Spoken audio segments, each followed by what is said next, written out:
सगळेजण भक्ती तर करतात, पण मोक्ष मिळतोय का? आपल्या संतांनी शास्त्रातील गूढ ज्ञान लिहून ठेवले, पण आपण त्या मार्गाला चाललोच नाही. आपण संतांना देव मानून बसलो, पण त्यांनी तर सांगितलं होतं ना, देव वेगळा आहे, मार्ग वेगळा आहे. आज हजारो पंथ आहेत, नावं वेगळी आहे, पण मार्ग कुणाचाच शास्त्रातील नाही. म्हणून जीवनात शांतता नाही, मनात समाधान नाही.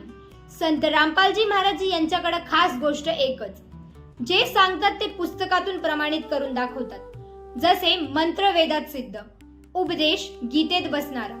इथे चमत्कार नाही, अंधश्रद्धा नाही, पाखंड नाही, फक्त शास्त्रोक्त भक्ती. म्हणूनच लाखो लोक म्हणतात, हा भक्ती मार्ग निवडून खरी शांती पहिल्यांदाच मिळाली आणि मोक्षाचा मार्ग स्पष्ट कळला. म्हणून जुडावे, कारण इथं भक्ती भावनेवर नाही तर पुराव्यावर चालते.